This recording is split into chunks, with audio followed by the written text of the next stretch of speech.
Okay. Now I'm going to share my screen because I've got my slides here.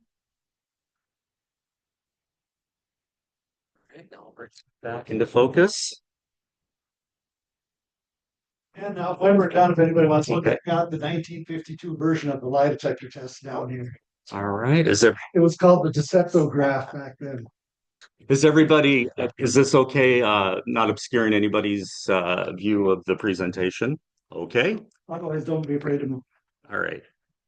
And then, all right. Well, thank you today to Bookends. It is the second Saturday of April, and we're happy to have our guest Frank F. Weber today. This is him, and he has a few books that he's brought. Actually, a lot of books, but that's if you would like to purchase them after the show and have them signed, you can do that. So that is what the program is today. Before we start, has anybody is anybody here for the first time? Oh, you are okay. So restrooms are going to be over by the through this entryway back to the main library and off to the left. Please silence your cell phones if you could during the presentation. We are recording this presentation for Zoom right now, and it's going to be on YouTube at a later date. If you have any questions, I think you're going to answer questions throughout the program and at the end. Okay. And I will be on my phone looking to see if there are any questions from our Zoom audience. Before we begin, I have to let you know that this Bookends is made possible through a grant from the Five Wings Arts Council. Thanks to a legislative appropriation from the Legacy Amendments Arts and Cultural Heritage Fund. To, well, it was the Wadena County Historical Society, but now we're in charge, the Wadena City Library. I will change that slide when I do the re-recording of this intro. Bookends is in its seventh season, and this month now, it becomes a program of the Wadena City Library. So again, thank you to Lina Bilar of the Wadena County Historical Society, and Gillette and Shelley of Travel and Story Cellar for hosting and supporting Bookends in the last several years. So, well, without further ado, please welcome Frank F. Weber. And I'm going to get out of the screen share, bring it back up to the Zoom presentation. And let's exit the share. And you should be in focus right now. I'm going to adjust it so that the camera is closest to you. So I'm Frank Weber. Should I be on the screen here or not? Lina is actually watching, so I think how Zoom works is if you were to see her, she'd be in that big screen. Okay. We can continue. I just want to make sure it's working as you. I think it is. I will get on my phone and we're going to test this. So right now to see how the framing is. How many people have heard me speak before? Okay, so people who haven't, just a little about me. I tell people I was raised to be obsessive. My dad's job in the military was to keep track of all the military equipment in the world in a building in Sacramento, California, on 3x5 cards. This is before computers. And so he was very organized. And I grew up in a house where everything was labeled. And when I tell people that, they don't really understand the degree of labeling that occurred in my house. I remember being in the bathroom and looking over at the tall bar, which actually said tall bar on it, and thinking, like, what else could it possibly be? Do like small people come in here and do chin-ups? But so I'm one of 10 kids named in alphabetical order. I'm F, the sixth letter of the alphabet. They know Hank, my brother, who's H. um, and we grew up in poverty, but we had everything we really needed. I had great parents, that good work ethic, and we knew to care about each other, good Christian values. So it was all good. I got into writing because I do the interviews in homicide and sexual assault cases. I have been interviewed on investigative shows like Snapped and Murdered by Morning on television. And so every once in a while I get texts from people, you're on TV. um, Crime TV is another one. I was last year's winner of the Outstanding Achievement Award for the Minnesota Psychological Association. And I've also won the President's Award from the Minnesota Forensic or Correctional Association. So I've got some awards related to that.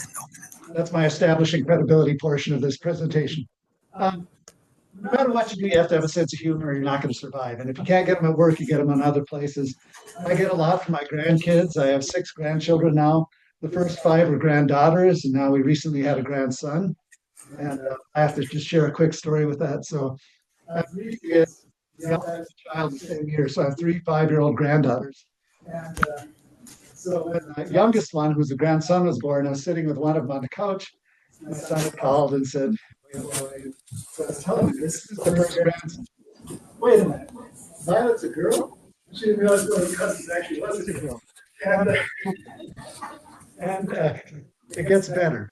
So the baptism for the boy, I'm sitting with another 5-year-old granddaughter in the front pew after the mass, and they're doing the baptism ceremony, and the priest keeps getting lost and starting over. And finally, my granddaughter stands up and says, "This is taking me too long. You're wasting the whole day." And the next time she was over, said, "Papa, had to do a little time out for baptism." But what's funny at that baptism is everybody there said, "She was right." Okay. So when people ask me, why do people hurt other people? Most primary reason is narcissistic injury. In Greek mythology, Narcissus was someone who fell in love with his reflection in the pond and became so enamored with it he drowns in the pond. That so very self-centered. And these are the people whose ego is so fragile. You can't break up with me, you can't fire me, that kind of stuff. And one of my favorite quotes actually comes from a narcissistic individual. I was doing an assessment on level 3 offender, and who's very self-centered. And I gave him that diagnosis, narcissistic personality disorder. And he comes back a week later. He said, "Well, Frank," he said, "I know you think I'm narcissistic, but I've just never been in a room before where I wasn't the smartest and best looking person." And I'm thinking, nailed that diagnosis. And he's thinking, this is just the reality of my life. Why is it a problem? And one of the things I talk about, actually, I enjoy interviewing narcissistic people because they don't lawyer up, because they think they're smarter than you. And so you can just keep them talking. And I use their narcissism, especially if they're referred to me for some type of counseling and they need to do treatment. So the fact that they think they're smarter than other people, I say, treatment is really hard. And most people are probably not going to be successful at it, but I don't know, maybe you could. And so the only way to prove that they're really smart is to cooperate. Dangerous situations, someone who's drunk or under the influence of drugs, that's the worst situation for an officer to step in, increase the risk of violence 7 times, mental illness increases it 3 times. I'm not going to say a lot about this other than I talk a little about substance use, is that I always tell people it's a personal choice. You decide what you're going to do. I actually didn't drink for 15 years of my life, and people say, "Well, what happened?" Well, nothing happened, actually. My wife went on a medication where she couldn't drink, and so I just didn't drink. And then when she didn't need that medication, she started having a glass of wine at night, and I started having a bottle of beer at night, and so I do again. And but I don't do any, hard liquor or anything like that. And like I said, we all have to draw lines. And I tell people that line you draw is going to affect your marriage and it's going to affect your relationship with your kids. So you got to make a serious decision about it. I tell people, and I'm just going to run through this quick because it's the teacher in me has to do this, about how drugs work. That our brain is made up of wiring. It's neurons. They don't quite plug in. Instead, they release chemicals. They're called neurotransmitter substances from one to the next. This is an actual picture of neurons. And some of those chemicals are endorphins, which make us naturally feel better. And so I tell people, how do you think drugs work? They flood that area with artificial endorphins, which gives us the high.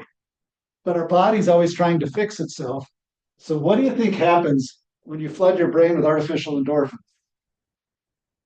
It stops producing them. So for every high, there's an equivalent low. That's for every drunk, there's going to be a hangover. There's going to be, because your brain has to try to balance itself out again. And it's altering chemical production to do that. That's one of the reasons it's hard to quit, what people have abused for a long time is because I've had people say, I feel like I have to use to feel normal. And there's a certain amount of truth to that. But the reality is they just have to be clean for, especially if you use hard drugs for a year before the brain's going to fix itself. That it's a process. Overdoses, as you've heard on the news, we've had an increase last year, went down a little, which is a good sign. Suicides continue to be a high rate. And what's interesting about the high rate of suicide is when I ask college students about it, what they attribute it to is they always talk about the internet. And which is interesting because I tell them when I was in high school, if you told me if something was bothering you, you could talk to somebody any time of day, no matter what, you think that's the solution. Instead, it's the problem, you know, that because it's too much competition, too much egos, too much lies. And I tell with all addictions, the problem and the solution are the same. The more we do the same thing, the neural paths in our brain get stronger and stronger. Sometimes they talk about old people being hardwired, which means they're always going to do the same thing. Not that they can't do something else, just that they've done it so many times, those neurons just keep firing down that road. But to change it, you start doing something else instead. Instead of, when you're frustrated going out and getting drunk, you go for a walk or something else. Now you're strengthening another neural pathway. Eventually that one gets stronger, addiction gets weaker. So over time, it gets easier to beat.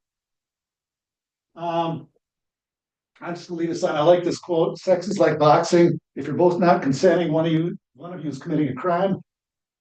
And I like getting people to think about things. I like this analogy. So 3 frogs are on a log. 2 decide to jump in a pond. How many are still on the log? And the answer, 3. Because deciding to do something isn't the same as actually doing it.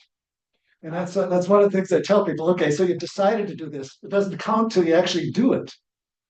When people always say, well, the first step towards solving a problem is recognizing you have one. Yeah, it's also the easiest because you haven't done anything yet. Now do something. The other thing is sort of funny that I always talk about normal, that there's a lot of variations of normal. The Wechsler intelligence is the best intelligence test. There's 16 tests, and your average score is 100. So if you take all 16 tests and score average on every one, what's your IQ? You'd think it'd be 100. It's actually 120, and you're at the 90th percentile. And the reason is most people score average on most of these, but below average on a number of them. And so if you actually score average on every one, you're way above average, which is funny. Which is, try to explain that one. I'm average, which is at the 90th percentile. I'm not going to say too much. This is just notes for me. I studied with Robert Hare, who's the world's expert on psychopaths in Toronto, Canada. Wrote a very famous book called Without Conscience. I'll come back to that. So what Hare did is he had identified 20 characteristics of psychopaths. And there's actually a rating scale. You get a 0, 1, or 2 on each of these scales. The scoring booklet's like a thick magazine. And so we evaluated psychopaths. And so if your score is 30 or more, you're a psychopath. I like some of these, like parasitic lifestyle, I think is a great descriptor. Someone who lives like a parasite off of other people. And so, there's a lot of different things. Many short-term relationships, you see that a lot because they're not the type of people they can manipulate, but eventually people realize, okay, this guy is just not a good person. Where does age fit into that? Because little children, I wouldn't call them parasites, but they definitely are. First of all, you only do the assessment if they're over 18, if they're adults. Yeah. That's a good point. There are people who live off of other people who aren't. Yeah, but you have to have most of these, not just one. I'm going to just step back to this. I have a picture of Jeff Epstein because he's like a picture of a psychopath to me. He was the one who had all the 13-year-old girls, billionaire. What kind of irritated me is the tolerance of his behavior. That this picture was taken at one of his parties. And you think about what's she doing at that party? She's 13 years old. That was one of his victims. And the tolerance of all these people that not questioning it, they actually referred to his private jet, as the Lolita Express. Lolita is a term for people who work sex crimes refers to underage girls used in pornography. It's like, okay, if everybody knows that, how come we didn't get in serious trouble a long time ago? The other thing I always talk about is that just because we're good at one thing doesn't mean we're good at everything. And I have nothing against these people, but they could all be alive if it wouldn't be for their own choices. JFK Jr., John F. Kennedy Jr. Was flying a small plane to Martha's Vineyard. They weren't letting planes fly because it was too foggy, but he's JFK Jr., he gets special permission. Well, he crashes. Same scenario, Kobe Bryant lives south of Los Angeles. If any of you have ever driven through Los Angeles, it takes hours. But he has a private helicopter that can fly over the city and get his daughter to basketball camp in a half hour. So she has camp that day. They're not letting helicopters fly because it's too foggy. He's Kobe Bryant. He gets special permission, crashes, him and his daughter are killed. Steve Jobs, founder of Apple. Genius, my opinion, not a great guy. For example, when he was developing Apple, he was in a long-term monogamous relationship with a woman. They had a daughter, and he refused to accept the child as his, even when she got DNA evidence and showed him, and didn't talk to her until she was an adult. He died of a very treatable form of cancer. He thought he was so smart that he could create a diet which would make it go away, and he didn't need the treatment. And he died from it. And I just, like I said, I point out that just because we're good at some things doesn't mean we're good at everything. In my books, the investigator's brother has schizophrenia, which is kind of an interesting sort of mental illness because you could have what seems to be a normal conversation. It just takes this weird turn. I grew up with a brother with a disability. I know what it's like to keep him from being bullied. And people who have mental illness in their family who've read my book said they really like it, that sometimes it's funny, sometimes it's sad, but you get it. For example, I'm walking in the office one morning and there's a schizophrenic individual outside the office. I said, "Hey, how are you doing?" He goes, hangs his head. I said, "What?" He said, "Last night, I was trying to think of questions people might ask me. I had that one written down, how are you doing?" And then I thought, nah, nobody's going to ask me that. So I crossed it out so I don't have an answer. I wanted to say, I wish I wouldn't have been in a hurry. I'd love to see the questions you did have answers for. Or another time, they butcher cliches all the time. One schizophrenic individual was saying, "Have you ever heard that saying, you can lead a horse to water, but you can't make him drink?" I said, "I have." He said, "That's exactly what my life is like, but there's no horse." And I said, "Okay, I hate to ask this, but is there water?" "No." Like, okay, yeah, other than that, perfect. And like I said, you gotta have a sense of humor. I'll just share this one quick, and you get weird humor in our job in weird places. So they did a sting operation in St. Cloud, and one of the hotels arrested a bunch of sex workers. They have a great prosecutor, Janelle Kendall, and a corrections agent, Becky Bales, who do a super job there. And so Janelle and Becky get together and they said, "We got all these sex workers in jail now. What are we going to do with them?" And they decided, let's send them over to Frank. He can do psych assessments on them, tell us which ones need mental health treatment, which ones need CD treatment. So I'm going through my voicemail at the end of the day, and I get this message: "Frank, this is Becky over at Corrections. I was wondering if you'd be interested in seeing a prostitute." And so I kind of laughed when I got the message. I called her back and I got her voicemail. I thought, I'm having a little fun with this. I said, "Wow, I didn't realize it was that obvious." I said, "I tell you what, I'm going to be nicer to my wife and see how that works out for me, but I appreciate your concern." She said she laughed for an hour when she got that chance. All right. So let's talk a little about profiling. Profiling is interesting. I don't believe in psychics, that no psychic has ever solved a murder other than one confessed to one because she committed it. But I do believe in profiling. And what it is you study enough cases, you see patterns of behavior. And so you think of crime scenes differently. For example, when someone falls dead, their legs typically naturally pulled together. And so if you see someone laying on the ground with their legs spread and it's a homicide, it tells you something about the person who committed the crime. Also, things never work as well as they do on TV. For example, that ballistics, they're good, but you don't always get workable ballistics. I do a blog, and if you want to take one of my bookmarks, if you want to pass these around, my website's on the back and you can look at it. But I did one on the Son of Sam killer from New York, David Berkowitz. And one of the things about that case, he used the same gun for the first 4 homicides. They weren't able to connect them because they couldn't get ballistic reads on the bullet. One of the problems with bullets, as soon as they hit something, they're damaged. And so what happens is the 4 cases, the bullets were all too damaged to actually get a read. And so you have that. They're good, like I said, but you don't always get something. What else am I going to say about this? The other thing is you don't hear on television is DNA evidence, exposed DNA evidence only lasts 13 days. So if you have DNA evidence on a body on the ground and it's been there for a month, nothing on the outside you can use. You can still use anything that's sealed. So for example, if they find a body years later, they might get DNA out of a tooth. They might get DNA out of drilling into the thickest part of the skull. But and this is and so when you read my books, the cases are accurate. So they're listed as fiction just because of this. I didn't want to write a documentary. And even though if you keep all the facts of the case accurate, you have to assume conversations occurred that you really didn't have recorded. And so I want to make it a good story. But I keep the cases accurate. And so you see some of the problems they run into in investigations. For example, Haunted House of Hillman case, they have a bloody scene. They take DNA and they send it to the lab. Typically takes a couple months, not because it actually takes 2 months to do it, that they can do it 4 hours if they want. But it's because there's always a waiting list. And so 2 months later, they call the lab and say, okay, where's our DNA? They lost it. And so even though they have the scene, they have no usable DNA. And that's so you deal with issues like that. Fingerprints, good. Again, like I said, nothing works like it does on TV.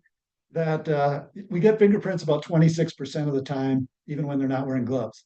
Because think about it, when you pick something up, how many times do you really plant a solid fingerprint on things, you know? And so, like I said, and not quite as good. I put this on there because to me, this is interesting. A dog's nose print is unique as a human fingerprint. So if someone tried breaking into your house and your dog attacked them, they catch them that night in the same pants and there's a nose print on it, they could tell if it came from your dog. Let's see. You can actually pull a print off of like a soft fabric. I'll be coming to that in a little bit. They can. I'll tell you how. Okay. This is alias. So let's say you suspect that this is a homicide. It looks like a suicide, but you wonder maybe this person has killed himself. So there's a written note. You can do fingerprint analysis. If it's typed, they have something even better. It's called alias. And so what it does is you put in previous writings by the person. And it looks at the way they put verbs and nouns and pronouns and adverbs together and will tell you whether they typed that note or not. Okay. Isn't the aging of a person has something to do with that too? They say a sign of Alzheimer's is you start writing smaller and smaller. That's a good point. They still use that as a. Oh yeah. Oh. Yes. Yep. The way a crime is committed tells you something about the killer because it had to be convenient. The time, the place, all that had to work for whoever committed the crime. The other thing is that from working enough cases, you see patterns of behavior. If I'm looking at a homicide scene and it's cleaned up right away, I know whoever killed that person knew the victim because strangers don't clean up crime scenes. And so that's how profiling works. You get patterns and you see, okay, this is what we're looking at here. And I'll talk about this. I'll talk about my books briefly. We'll get to, and we'll do an example of a lie detector test. You always see in investigative shows, I don't believe in coincidence. I believe in coincidence. That's how innocent people get convicted. And it happens. My first book, murder book, is about a case that actually happened in this county. 13-year-old girl is walking home on a dirt road and doesn't get home. Small community, everybody gets together. And an older couple says, we met her walking. She was walking the opposite way. We were walking this way. And not long after, we saw this truck come barreling down the road. And they give a great description of the truck. And so the investigators get out the list of registered offenders in the area. They find out somebody has that truck. He was just released from prison. So they hunt him down. He's drunk, which is a violation of his probation. They throw him in jail, get him sobered up, and they give him a lie detector test. The guy who actually gave it is Dick Klopnick, a friend of mine in this case. And he goes in and gives him a lie detector test. The guy passes it, said, I never saw the girl. And the community still wants to string them up because lie detector tests aren't 100%. And you just think about what are the odds of that? Well, if you read the book, you'll find out that guy had nothing to do with it. And that happens sometimes. That you have someone who looks guilty of sin, who walks right through your crime scene, has nothing to do with your crime. And like why that guy drove that road that day, I don't know. But we know with 100% certainty he had nothing to do with it. It's a solved case. They're all solved cases. Okay, this is Jenny Brenny. So all the people on the cover of my books aren't professional models. They're people who looked like people from the story. And we'll come back to her in a bit. At the time, she was a Benton County child protection worker. How do you get footprints out of snow? You know, on a gravel road, you pour plaster, spray beeswax, one thin layer after another till it hardens. Then there's actually a program called Soulmate. You can put any shoe print in it and it will tell you the size and make of the shoe.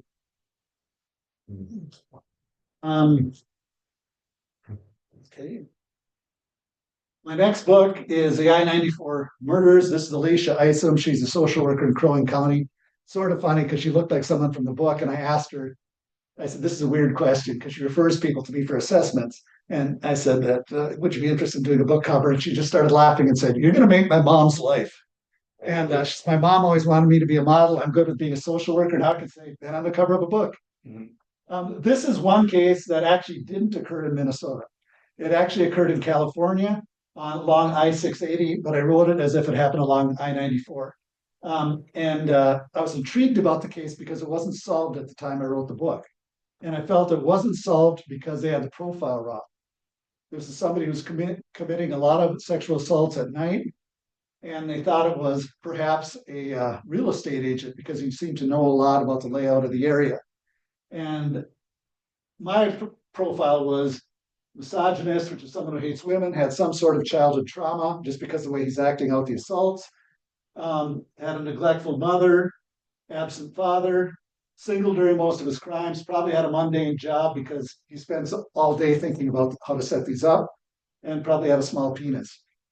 And I got a call from 10:30 on a Friday night from my editor. What is wrong with you? And I said, and I said, it's weird, but you work enough cases. And when there's a lot of overcompensation, we've discovered it's often a genital issue with a person committing the crime. Like most people commit a crime and get out. This guy's committing the crime, leaving the victim tied up, staying there for 2 hours after, making himself something to eat, calling them the next day or two, sending messages to investigators. When you see that, for whatever reason, we've worked over and over again that it's often a genital issue with a person committing the crime. Okay, so the case gets solved 4 months after my book's published. My profile is exactly right. That he was obviously someone who hated women, childhood trauma. Again, the reason profiling works is because people act out their trauma in their crime. And so someone who's out, this person committing these violent rapes against women, I thought either had experienced or witnessed sexual assault as a small child. At age 7, he had witnessed his sister sexually assaulted by an adult. He had a neglectful mother, absent father. You think for any of you who've taken college general psychology, where they talk about Erikson stages, about trust versus mistrust, and about during the first couple of years of life, we need to develop a sense of trust in people. So if you have someone who's hating people because they don't love them, probably neglectful mother, more often absent father. And so father was almost worse than absent. Not only did he leave the family and start a new family, he named all the kids in his next family the same names as the kids from his first family. It's like, okay, what a terrible person. Single during most of the crimes. Why did I know that? Because if you're committing a lot of crimes at night, that means nobody is at home questioning what you're doing. You know, that if it goes on and on, you have so many offenses. And then mundane job, like I said, he spent all day planning these. So he had to have a job where he didn't have to think too much. Worked in a grocery store, 26 years. And he did have a small penis. And they actually solved it. I came up with a creative way of solving it, and is actually how they solved it. Last call about a 19-year-old who's kidnapped after leaving a convenience store. I counseled the victim in this case. She wanted the story told with her name changed. I write in first person. And so you get to that idea how someone's thinking changes because some of the chapters are from the investigator's perspective, some are from the victim's perspective, and some are from the offender's perspective. Because I've been in all three, I've I've worked investigations, I've counseled victims, and I've interviewed offenders. I know that, and so you get to see how someone's thinking changes after a while they've been held kidnapped. And the offenders chapters, people always say those are creepy, but they're glad they're there because you understand how people justify behavior. Like I mentioned in this book, even killers are heroes in their own stories. It's similar to the Jamie Kloss case, although the Jamie Kloss case happened a year after this book was published. Not exactly the same. Okay. That's Elise Yates. She worked labor in a pellet plant. And she's on a couple of my books because she was similar to the Serena character. Another thing, electrostatic detection apparatus. Remember the old movies where if someone had written something on a notebook paper and the page was torn out, they'd go over it with pencil, try to see what was read. They don't need to do that anymore. They have this machine. You can put a post-it piece in there with all the notes ripped off, and it will tell you what was written on every note by different levels of minute indentations in the paper. So that's actually, it was used in the last call case. Come on. Oops. Line close. This is about a hunting accident, and they find out there's a teen runaway and a home break-in all within 30 miles. Again, that's Elise. Actually had her hooked up to a running lie detector test when we shot this cover. So these beads on her back are, you'll see when we do the lie detector test, actually measure her breathing. She has a blood pressure cuff on, heart rate. You can't really see it, but there's cords running down measuring sweat. And it's a laptop. That's what all polygraphs are. You see in movies that ink running across the paper. They haven't used those since laptops were invented. Getting to your question. We can get fingerprints off of clothing and sheets and things of that sort now. And this is how they came up with it. It looks like a big dryer. And it was used in the lying clothes case where a young woman, a guy groped her, and the guy that she found out was accused of a serious crime. She kept the shirt. And when she turned it over to the sheriff's department and said, this guy, grabbed me over my shirt, maybe you can get a fingerprint off it. I saw it on an investigative show. They said you watch too much TV. She kept it anyway. When the BCA, the Bureau of Criminal Apprehension, got involved, they wanted that shirt. And so what they do is they put it in this machine and they melt gold. And when gold becomes a gas, it adheres to the oil and fingerprints. And then they melt zinc. And when zinc becomes a gas, it turns gold black. You pull the shirt out, you see the fingerprints all over it. Oh, wow. Yeah. And so there's a lot of interesting things that can be done. Okay, burning bridges. This is Chloe Kapsner. They farm in northern Minnesota. It's sort of funny shooting this cover. She's on a bridge over the Mississippi River, a railroad trestle. If you ever walked over a railroad trestle, they're not solid. And so between every railroad tie, you see the river. And what you can't see here, she's about 25 feet above the Mississippi River here. And so I'm out there with her mom and the photographer. And Chloe says, where's the best picture? I said, the best picture is going to be out in the middle, but I'm not going to make you walk out there. She just barefoot goes walking out there.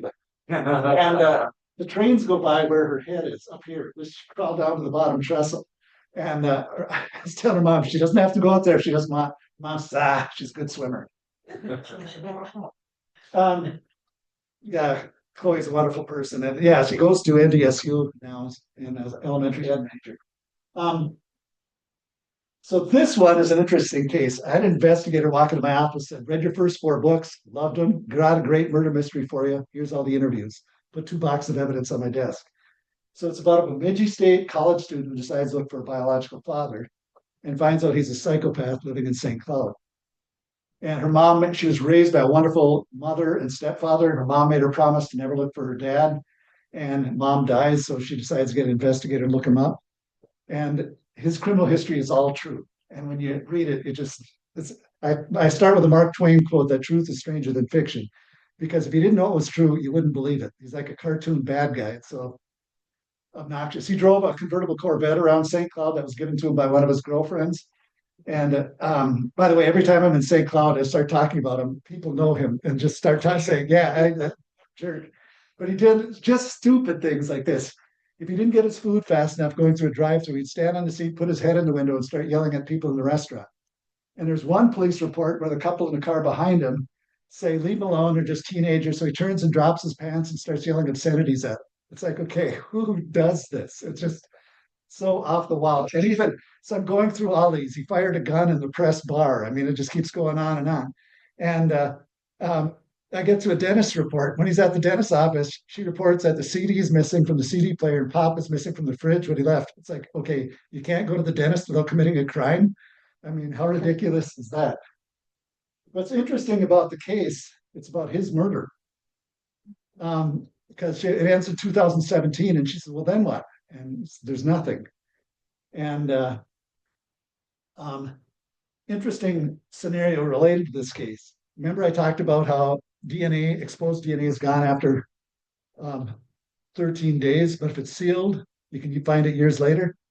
So this case, you have a murder in St. Cloud. They wrap it in a tarp, put a rope around it to make it easier to carry, throw it in the trunk. They start driving north on Highway 10. They get to Royalton. Whatever reason, the killer panics, pulls over on the Platte River Bridge, fires the gun into the river, keeps driving north. It's like, okay, you still got a body in the vehicle. You're not like out of the water yet. And by the way, they never found that gun. Um, and they bury it in Paul Bunyan State Forest. And so years later, that body's discovered. And when investigators get out there, one of the things they like to see is that rope. And the reason is killer's sweat. When they tied that knot, they sealed DNA in that rope forever. And they were able to pull that knot apart and get DNA back out of that knot, which is interesting. It's kind of like if you've seen Jurassic Park with the mosquito in the resin, that's what you do. So if it gets sealed, you can get it years later, but it has to be sealed. This one, I took a picture at, I wanted a picture on the other side of this bridge on the dam. And so I started, playing around with all these pictures. I had smoke bombs. I was holding them straight down. You lift them like this on a perfectly still day, it makes a heart. And so we shot that picture a dozen times in my backyard.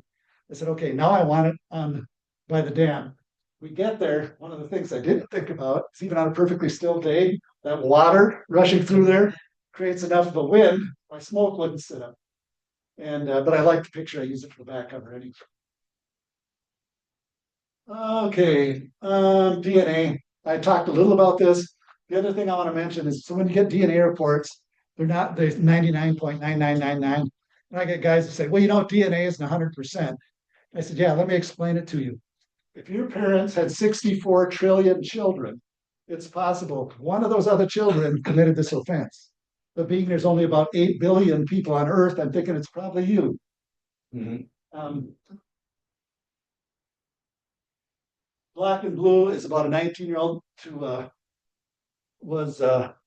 didn't show up for work one night. She was engaged to a police officer in Minneapolis, and they find her body at 494. And then it goes unsolved for a couple of years. They arrest an African-American male. And 2 years after that, her fiance commits a very violent crime. And the BCA says, well, maybe you got to reopen that case and make sure we got the right guy.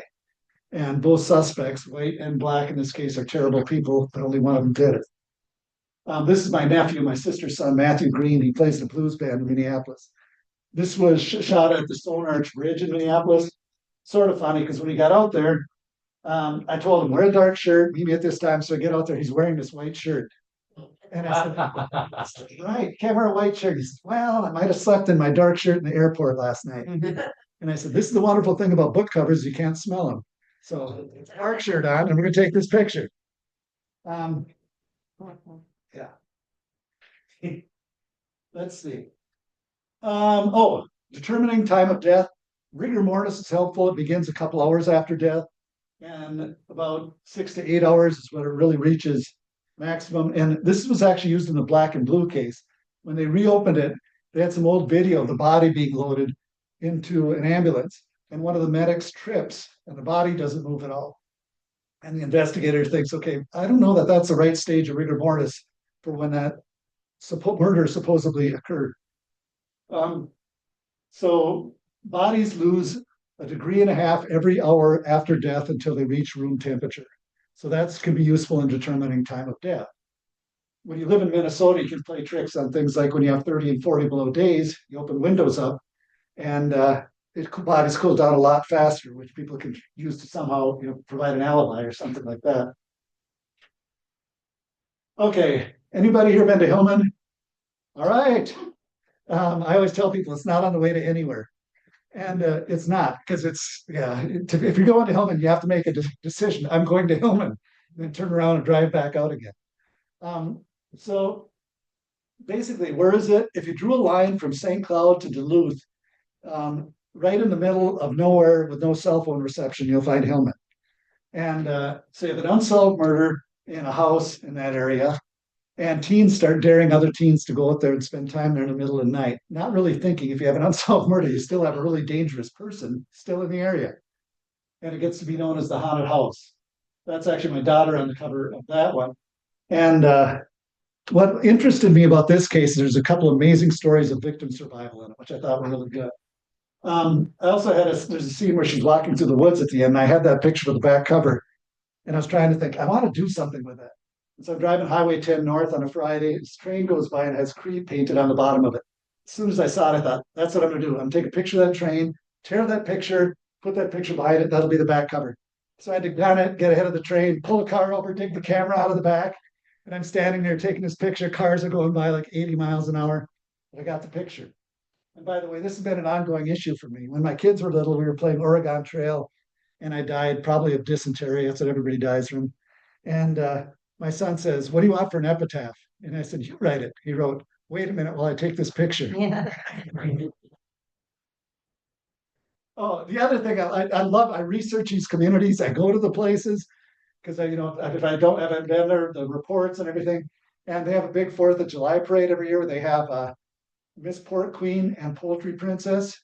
And so I have one of the characters thinking about which she'd rather be, Miss Piggy or Chicken Woman. And she goes through the actual qualifications. To be Miss Pork Queen, you can't be in a relationship and you can't have a child. And she's okay. Nobody can like you. I can pull that one off. And but you also have to publicly and privately promote the consumption of pork. It's okay. I don't want people talking about my private consumption of pork. I'm not doing that. Looks at Poultry Princess. It's based on your ability to raise a chicken or a duck. It's okay. Too much work. I'm not doing that either. What's used most today? Cell phones. I love DNA because DNA, like it's over, you did it. But cell phones are it bounce off areas all the time. You can find the location of an Android phone at any point in history.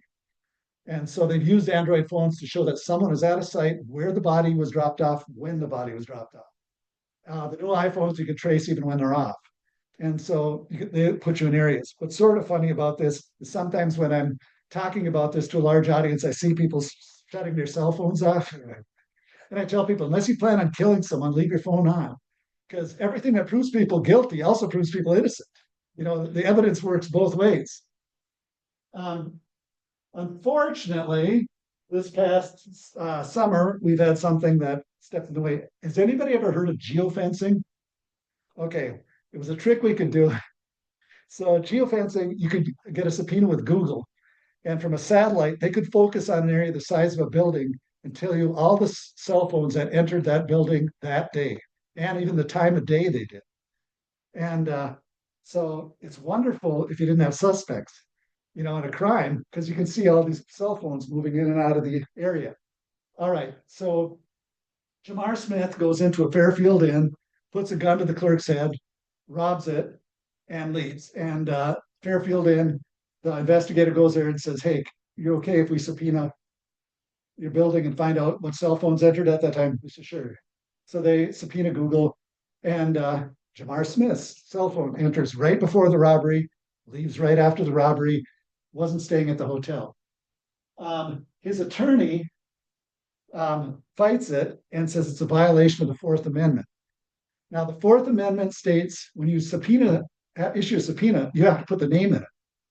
And they didn't have a name. And so they're saying that's just like allowing police to go over and randomly search houses, that you can't do that. And the court ruled in his favor that you can't do that. So you can't do that. And part of the problem is is it probably got overused. There were 35,000 geofencing warrants issued in 2023. And Google said, we don't want to do this anymore. And so you already had that issue, and then you had this case, and now it's not allowed. And I don't like that. And I agree that police shouldn't just be able to randomly search houses. But I think if a violent crime happens in your house, you should be able to get a geofencing warrant, find out what phones entered your house that day. Now you can't do that. The irony about this is, so what do the FBI and the CIA use? Being they can't get American companies like Google to cooperate, they contract with an Israeli company called Celebrite, and they do it for them. But we can't use it in our investigations. Yeah, which is really bizarre when you think about our government's contracting with Israel for.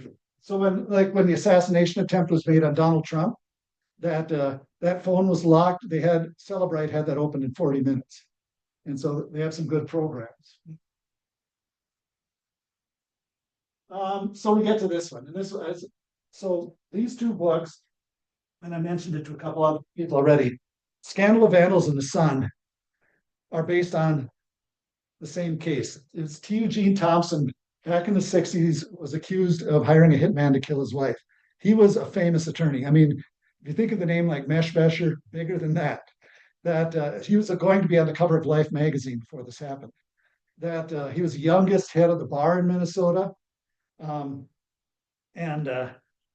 So he's accused of this murder. I had written this book as one book, sent it to Kirkus. They do critical reviews of books. They said, you have a great story, but it's two books. And they said, you should separate it. This one ends with a conviction. You wouldn't know there's another story coming. This one starts with an appeal.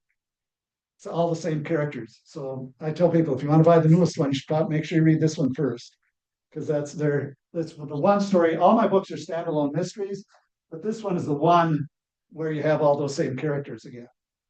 Okay, so a little about the case. If anybody's seen Fargo, this isn't about the Fargo case, but there's a brutal assault right at the beginning of Fargo where this woman's assaulted in her home. That's actually based on this case, that scene. And I always tell people there's a dozen things that are going to happen in every homicide you can't predict.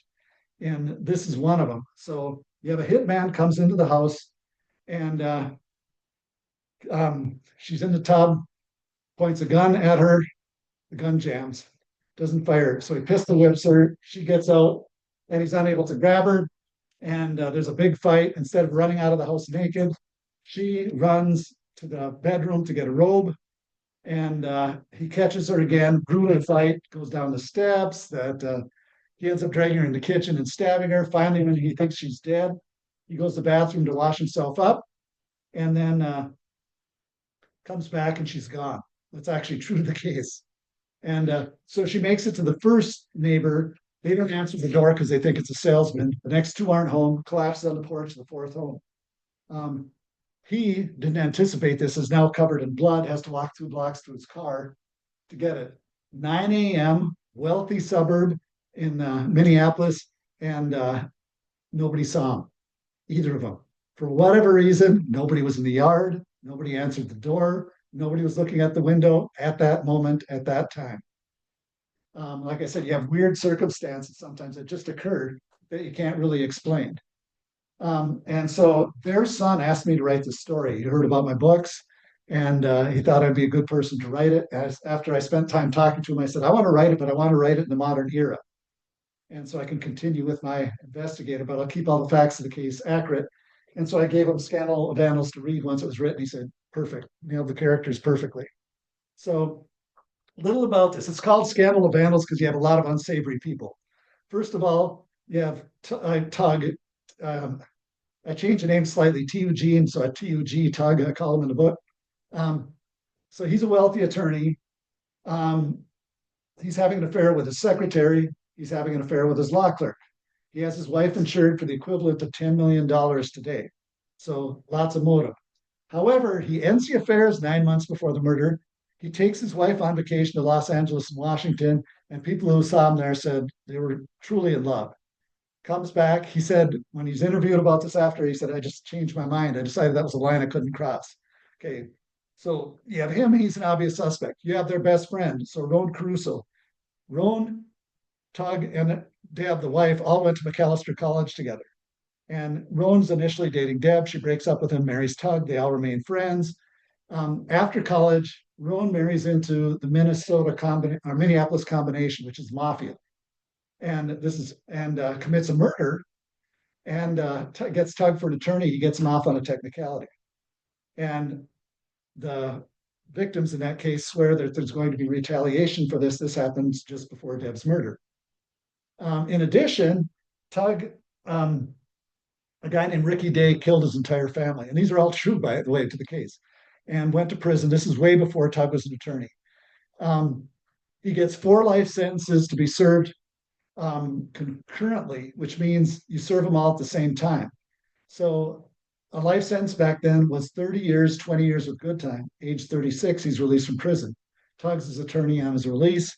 This happens right before the homicide. And then plus to add on top of that, he has a gardener who goes on his first date with this woman. It's Minnesota. There's a blizzard. He's driving her home. She says, "Why don't you just sleep on my couch?" And so he's sleeping on the couch, gets up in the middle of the night, decides he's going to tell her he's going to leave. He goes, the bedroom door is partially open. He walks in, she's partially naked in bed. He takes a picture of her. And she's awake, but doesn't let him know. After he leaves, she calls the police. He gets Tug for his attorney. Tug says, "Don't plead guilty. I'll get you out of this charge." The charge back then was surreptitious intrusion or invasion of privacy. And the law at that time said you're guilty of invasion of privacy if you view someone through an aperture, which is a hole in the wall or a window. And Tug says he didn't do that. He just stood right over her. And so the case actually got thrown out. But they've changed the law now. So it has nothing to do with a window or a hole in the wall. It just says you can't invade privacy where people should have a reasonable expectation of privacy, like a bedroom, hotel room, whatever it is, which is what it should have been. So the fact that she's found naked, he becomes a suspect also. So there's, like I call it, that's why I call it scandal of vandals. There's enough bad people in this. All right. So there's a conviction. And I should probably tell you this, that you get part of a flavor of this you would never get from a lot of murder mysteries. But talking to the son, he was just talking about the way the whole thing played out that I have in the story. For example, the son was telling me that, okay, so after the murder, well, first of all, he said mom didn't immediately die. Dad goes with her to the hospital, and my aunt comes and pulls me and my 3 sisters out of school and brings them to her house, puts the TV on, puts us in front of the TV, says, "I got to make some phone calls." He said, "We're sitting in front of the TV. Breaking news, close up on their home. Mom's being hauled out." Says she sees what they're watching, shuts the TV off, doesn't know what to do with them, so she brings them back to school. And he said, so 3:30 or 2:30 in the afternoon, he said, I got pulled up by the principal and said, "Your mom just died." And then he said, then a custody battle begins between my mom's parents and my dad immediately. And he said, so the decision is I go get placed with dad, and my 3 sisters get placed with mom. And he said, so not only did I lose my mom, I lost my sisters. And then he said, so I'm living with dad, who's not home much because this whole stuff is going on. And he said, I have my first date, and I'm going to meet this woman at kind of like a Zorba's on the lake, and they're going to have a pizza. And he said, I was excited about it. He said, Dad wasn't home. It was November. I thought, I'm going to bike there. So I biked there. Wonderful person. He said, I'm biking home. It's late. It's dark. And he said, I hit an ice patch, wipe out. He said, I got a road rash all the way down my stomach and legs. Crap, pick up the bike, the front wheels bent. Now I got to walk it home. And he said, so I get home late. Dad's standing in the yard. Where were you? And it explained it. He laughs and says, okay, shower, get all the gravel washed off, and I'll put some Neosporin on it. Have you ever had Neosporin on a burn or a rub? It just burns, He said, so there I am laying in bed at night. He said, I've got this, my skin's just burning, but I'm thinking, pretty good day yet. Because he said, I love this girl, he's just excited about that. He said, then the whole house lights up and they're there to arrest my dad. And so you get a lot of this stuff that you would never think about that happens in these cases. Okay, so that ends with a conviction. The son begins with an appeal. And Tatum Hansen, who was Tug's law clerk, now becomes his attorney. And I put the arguments regarding the appeal at the beginning. Wonderful, eloquent arguments. Anyway, so I was shooting that cover. On this cover, Scandal Vandals, I have Allie Tanis. She's actually administrative assistant in my Sartell office. She looked like the secretary. She even dyed her hair red for the picture because the secretary had red hair. So now I needed to call blonde for this cover. And so I called the photographer because, like the attorney, and she said, you should call Jenny Brenny. She was on the cover of your first book. And I said, I haven't talked to her since 2017. And so I said, I'm not even sure if I have her right number. So I texted her, said, would you be interested in doing another cover? She said, oh, I loved it. That was a lot of fun. And then after I thought about it, I thought, well, it's a little more risque than my other covers. Maybe I should call her and explain. And so I call her and I'm telling her, you're going to just be laying on the floor covered in a sheet. Obviously, you don't have to be naked, but it's going to look like you are. And she said, I'm sure you'll do it classy, no worries. And she said, how soon do you want it? And I said, I was thinking if we could do it the next week or two. She said, well, that's a little soon. I said, no, the book's almost ready. And she said, well, I'm in the hospital having a baby. And I said, I am so sorry for calling you. That obviously I hadn't talked to her for 7 years. I had no idea where she's. By the way, she works for the Department of Agriculture now.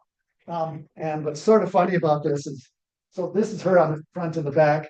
And when we shot the cover shot, she shows up with a friend, and the friend says, yeah, here's Jenny a month after having a baby. She said, I had a baby 3 years ago and I've been covered. And the other thing is classic Minnesota. So I rented this place because I wanted where it was shot, when this incident happened, as the sun was rising, so I could get the sun going through the window. And summer, 70 degrees every day that week. The day we have it rented for that shot, 48 degrees. But being a tough Minnesota gal, she just did it. All right. Okay, let's see what we got here. Okay, let's do a lie detector test.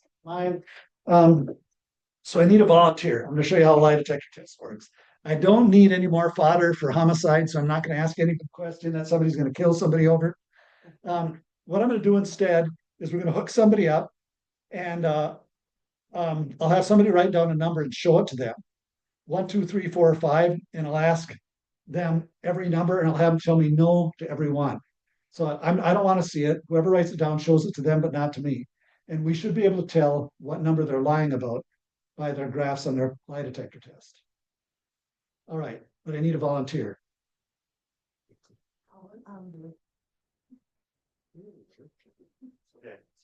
All right. And I just put a. Okay, so let's get this on.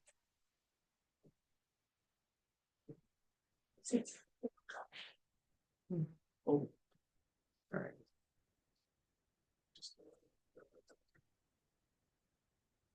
All right. The first thing we're going to hook up are what's called pneumotubes. And by the way, I can tell you, I've had a lot of fun. We've had some fun with these lie detector tests that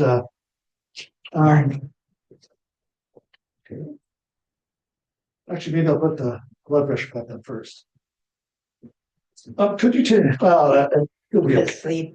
It still should be okay. So just gonna leave it on. Let's see. So we put that on,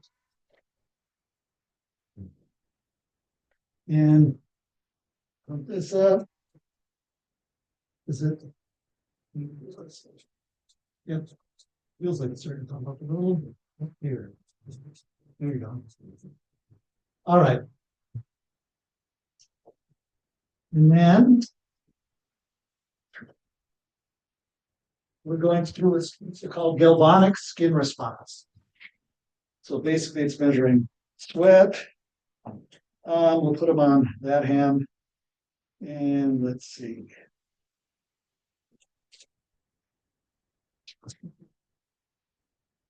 What's your first name?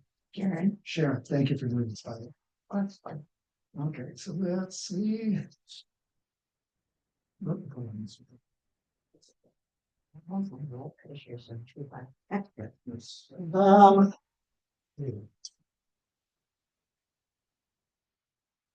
And then third, we put the pneumotubes on. So where are they?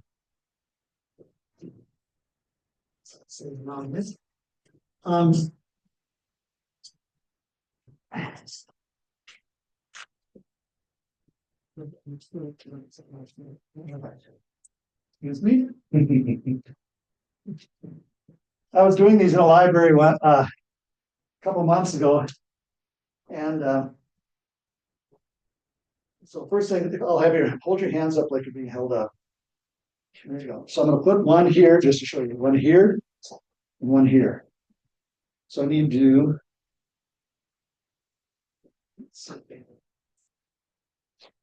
One. All right. So let me put this underneath. So I was doing it in the library a couple months ago. I'm getting a reading, and so we asked the numbers, and what we're looking for is a variation. Do it again. I'll do it around your stomach. That lean forward a little so I can slide this behind you. Perfect. Grab that. Okay. Perfect. Thank you. And this is how it works. I don't know if you can see this at all, if there's a glare, but we're looking for a variation.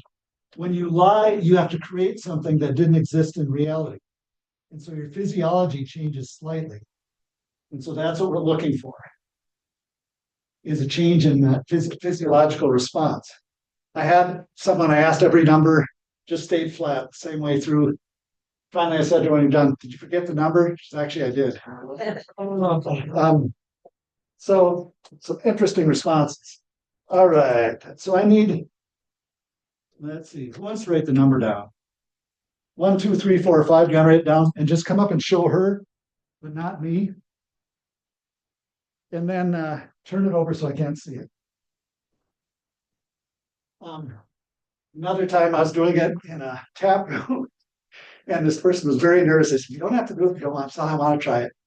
And she said, so I said, is it number 1? She says, no, this is number 2. She says, wait a bit. Okay, it's 2. And she said, I just don't think I should lie to you. I said, it's kind of hard for me to show how a lie detector test works. Don't lie to me. So I'm going to say, is your name Sharon? You say yes. What city do you live in? Wadena. I'm going to say, do you live in Wadena? You say yes. And I'll ask you every number. So 1, no, 2, no, 3, no, 4, no, 5. Okay. Just say no to everything. Every number. Yep. Yep. Okay. Okay. So keep your feet flat on the floor. Try to look like straight ahead at the wall or something. Is your name Sharon? Yes.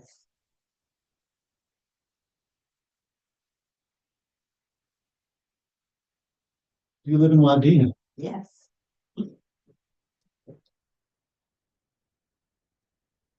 What's the number 1? No.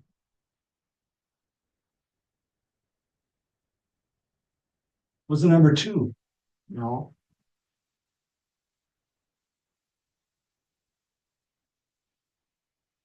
What's the number 3? No.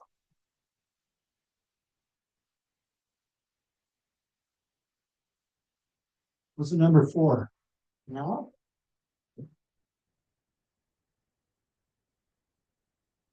What's the number 5? No.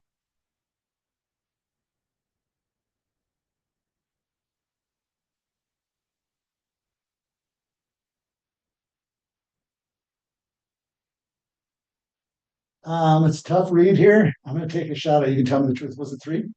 No. What was it? 5. Okay. So 5, I should have went this. 5 was a big the elevation right here. Yeah. And I thought, well, maybe she's just getting to the end, and that's why. 3 was here, so there's a little bit of a break. 5 was the biggest break. I should have stayed with my first thought. Oh well. All right.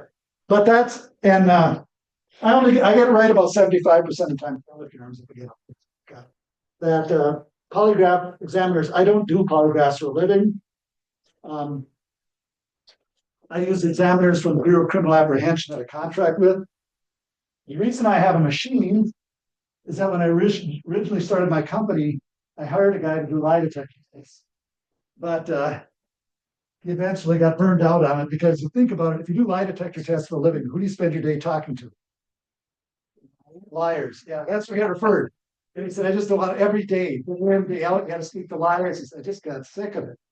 You want to be a therapist. So I ended up with a machine.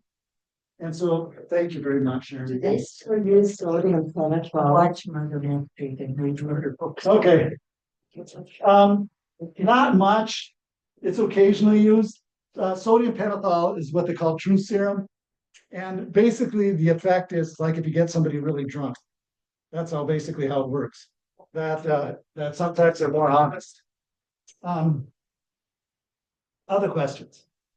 The reason we would, like I said, the ones I use are over 95% accurate. They also take 2 hours to do it. And they go over every question 3 or 4 times, and all the graphs are superimposed on top of each other so they can see any variation. And you're in a soundproof room, there's nobody else there. So they have a lot of advantages. By the way, when my daughter went to prom, I told her, tell your date if you've seen Meet the Parents, your dad actually has a polygraph machine and knows how to use it. Are they using AI at all? You use it some in various things. AI is not, I don't know how to describe it. It gives you an idea, but it's not accurate. You can't use it in court or anything like that because it's it's based on basically what they think you want to hear and what the information is online. So not necessarily accurate. So for example, I teach a college class and I show them if I ask for a picture of a Mexican family and ask you to ask for a picture of a Mexican family on AI, what they see is parents pretty equal sitting with their kids. If I put that in, I see a mom serving the family. And what the reason is they're assuming, well, you're 60 years old, you're probably more patriarchal, that's what you want to see, and which is not true, but that's what it does. It tries to give you what it thinks you want to see. And so one of the problems with that, with a political arena like ours, is when people are so opinionated, what are they getting? They're getting everything that supports what they already believe instead of both sides, no matter which side you're on. Other questions? We use polygraphs more at the beginning of investigations because they're not 100%, so you can't use them in criminal court. You can use them in civil court. Here's the difference. Criminal court, you need evidence beyond a reasonable doubt. And since they're not 100%, you can't use it. Civil court, when you're suing someone, you need a preponderance of evidence, which means more likely than not, better than 50%. And they are that. And so, for example, O.J. Simpson was found not guilty in criminal court, but guilty in civil court because they couldn't prove beyond a reasonable doubt, but more likely than not, he did it. So that's where you get that difference. Questions? I have a question for something else. Yep. The idea of making gold into a gas and then the zinc, how do scientists come up with that stuff? That's a great question. And I actually, because I had the same question myself and I researched it. I think it came out of a factory in Japan, actually, where they were using both gold and zinc in whatever they were making, a metal product. And they found that when they did that, you could see people's fingerprints all over everything. Just by chance. Yeah, it's basically by chance that it was discovered. Yeah. Yeah, and it's not a large amount of gold. I think it's less than $1 worth of gold you need to actually do it. But if you make something into a gas, don't you have to superheat it or something? Oh, yeah. And melts and Yep, it's like, yeah, that's a good question. So I don't, somehow they make it into a gas and then put the clothing in so it works. Yeah, because it seems like it would burn up the shirt, but however it works, it doesn't. Yeah. Totally unrelated. Yep. What kind of shoes do you have? Oh, Air Nike, Air Max they're called. I have bad feet, and so Okay. I've always worn tennis shoes. Matter of fact, when I got married, my wife says you can't wear tennis shoes because you always wear tennis shoes. And so I had a white tux at the time, and back in the '80s, and so I got the white leather shoes, and then I also went and bought some white leather tennis shoes, and never told her. I wore them all day. That night, I'm taking them off. She said, "Did you wear those all day?" And I said, "Actually, I did." It's sort of funny because my mom and I have a number of numerous conversations, but at one point, she says, "You're 30 years old. You can't wear tennis shoes the rest of your life." And I said, "Actually, I think I probably can." And honestly, I share some of the conversations. My mom was a wonderful person, but even at the beginning of, I think this book, I have a conversation that actually occurred decades ago. So it's John Frederick back when he was a teenager. It starts out and then it goes into the modern era. And I had this conversation with my mom. She wanted me to go out with this girl. And I said, "I'm not really interested." And she said, "Oh, she's a saint, all this stuff." And I said, "Okay, but isn't she my cousin?" And she says, well, second cousin. I said, I don't want to go out with her. And she keeps going on and on. And I'm not saying anything. And she says, what are you thinking? And I said, I'm just thinking, what do you think the consequences are for knocking up a saint? She says, that is not funny. But we had, and even in this case, you see that I found out my mom was dying when I was testifying in court. And wonderful person. She was in her 90s, but I hope she was like coherent all the way up to the end in the last week, which is, I hope I can do that too. A teacher, avid learner. So that's where I get a lot of that.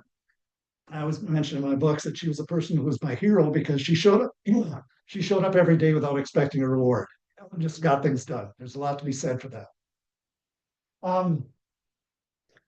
Any other? Yes. Tell us the places you worked. Okay, so I worked for Department of Human Services for a bit, and then I left and started my own company called Core Professional Services, which I've done for the last 30 years. And so I have contracts with the county, the state, and the federal government. And my wife runs the financial end of it. I run the programming end of it. And I handle cases from Canada to Iowa. I live in Piers, a small town in the middle of the state, because I have to drive no matter what. And because of my work, I wanted to live in a small town, relatively safe, people, that they look out for your kids. So I like small towns. That's why you know Hillman. That's right. That's right. That's why I don't know. Yes. And there's actually in that book, I refer to an area, there's an area they call Bullshit Junction, where two bars are across from each other because a lot of information is processed in that area. Like I tell people, not only do they know everything that happened, they know a lot of stuff that never happened. I don't know if you can answer this, but someone told me that there's a lot of human trafficking in the St. Cloud area. There's kind of a division in St. Cloud, like I don't know, north or south or whatever, but there's a lot of it going in that area. Do you know anything about that? There's actually there's a place called Telebrint for people who've been sex workers in St. Cloud where they can get refuge and so there are people trying to help. And what's interesting about that whole scene is you always picture people are being sent off someplace else. Most of that's happening right in the community. Yeah. And yeah, it's definitely sad, but it is there. Yes. Thank you. Yep. Any other questions? Yeah. So, because Bookends is kind of a series where we kind of take a look into the writing process too. So I'd like to ask you a question about that. Last month we had on Zoom Jeff Nania, and his books that he's written, a series of 6. That some of the mysteries have come from things that he had experienced. I suppose all these cases are not any cases that you actually worked on, but are there any plans to turn any cases that you have worked on into a book? Well, some of these cases I have a lot of information on because I work with the investigators and I have information that way. Like I mentioned, I counseled one of the victims in one of the cases. So certainly there's part of that. I also wrote because what do you do with this stuff at the end of the day? When my kids were little, like when you spend your day talking to a serial rapist, you can't come home and say, hey, guess what I did today? You traumatize everybody in the family. So I just started writing and putting them in 3-ring binders in the closet. And I did that for over a decade before I thought, I feel like I'm getting kind of good at this. And then you just wonder, is that self-delusion? Because I'm not sharing it with anybody. So I thought I need to send it to a publisher. And I sent Murder Book to a publisher. They said, this is going to sell. And it took off from there. But writing is my passion. I don't get enough time to write. I write when I can. And I really enjoy it. It's looking at the way people think. That's why I like to write in first person. Well, I think you've had a fascinating life so far. So, do you suppose that maybe someday a book where a character based on you could be the protagonist? Actually, John Frederick is based on. Oh, it isn't? Oh, yeah. And the Serena character is based on my wife, which sometimes I've shared more than she probably wished I would have shared in those books. Like in Murder Book, there's a scene that actually happened between the two of us. So we've been together since we were teenagers. And so the circuit breaker was on the wall in my bedroom. And my mom, and we had this German electrician, Bert Faust. He always put his name in gold on the bottom of everything.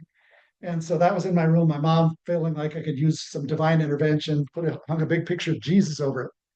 And so when my wife was a teen and we were in my bedroom, she looks over and says, "Why does that picture of Jesus say Bert Faust underneath it?" And I said, "I've always thought very highly of Bert's work." And so I put that in there and she just shook her head when she saw it, but that actually happened. So yeah, some of that stuff is in there. I have to share. People ask me, "What's the weirdest interview you've ever done?" I've been in every prison in the state, almost every jail in the state, and I was at St. Cloud Prison. You've probably seen it, the big black walls on Highway 10. And they brought me this time to the basement, all cement, floor, ceiling, wall. The only two things in the room are two chairs facing each other, plastic chairs, and a metal plate bolted into the floor between them with a chain coming off it like you pull a car with. They said, "Have a seat. We're going to bring in the guy you're going to interview." It's like, what is going on here? So I sit down. They bring this guy in an orange jumpsuit, shackles on his wrists and feet, sit him across from me. They take that chain, wrap it around his shackles, and they put 6 master locks in it. They said, "Okay, are you comfortable interviewing him now?" And I said, "Well, I have the guy on 2 rape charges. I typically do that. He wouldn't be handcuffed." They said, "Well, he killed a gang member last night." And I said, "I guess I'm comfortable interviewing him like this." And so we spent the afternoon talking. Favorite question. Speaking to a large audience in Stillwater, ask at the end, "Does anybody have any questions?" This woman raised her hand. Said, "Hey, did you hear about that perv in Minneapolis who was breaking into houses and like rubbing women's feet and sucking on their toes when they were sleeping?" And I said, "Actually, I did the assessment in that case, so I can't talk about it." She says, "I'd have paid that guy $200. It's like, okay, I guess he broke in the wrong house. Any other questions on there? I'll end with this, and then I'll be here. I'll be signing books, selling books, 18 a piece, any 3 for 45. One of my favorite things is people misuse cliches all the time. And so you have to think about it. What was that again? And you've all heard the saying, "Work like you don't need the money, dance like nobody's watching." I was doing an assessment on a young woman who told me, "Yep, my mom always says, dance like you don't need the money." That's a whole different visual there. Anyway, thank you so much for coming. Have a great day. And thank you, Frank, for coming to our presentation today. Grab my pen. Yeah, and you have these two. Okay, thank you. I have surveys. Because of course this is state funded, so they would like to know what your opinion of it is. But unlike the legacy surveys, this is very short. I just want a thumbs up, thumbs down, how you heard about the program. That is actually, for me, the most important question, because that lets me know what sort of promotion and advertising is effective. And then 3, what else you would like to see at the Wadena City Library, or in this case in BookEnds, what authors you might want to recommend for BookEnds, because I'm definitely open to suggestions. I have one suggestion is I'm hoping to get maybe November is Jill Hannah Anderson, who has been recommended to me. So Bright goes down on there. And thank you for coming. Our slate of authors all the way down to October is on that wall. Sure. And all except one are going to be on that. I'm sorry, it's my fingers to do the sheets. I apologize for that. Do you need pencils? I have. I sign this page because if you sign this page, it makes it more valuable. I have collectors coming up to me. So all except one of those are going to be on the second Saturday of the month. So if you show up on a second Saturday, there's going to be an author here, except for July. Oh, really? I need her. Okay. He's over for okay. All right. Yeah. Thank you very much. Thank you so much for coming. Appreciate it. You know what? I actually did not check on. Charlotte Anderson's new town. The name- Well, it was 1987. I may have a lot of Friday the 13th. I was more concerned about power going out on my laptop. She was the person with development. So let me open up chat. Hardy. Mhm. Her mom and dad were the birthdays. She was employee. All right. Mom and dad took her home. And then she disappeared. She was gone. Okay, no chat questions. Anyway, I just didn't know. No, that's right. No, I had. I was thinking. So we'll end the Zoom broadcast. Thank you for joining us. And we'll see you next month. Yeah. Yeah. In a small space.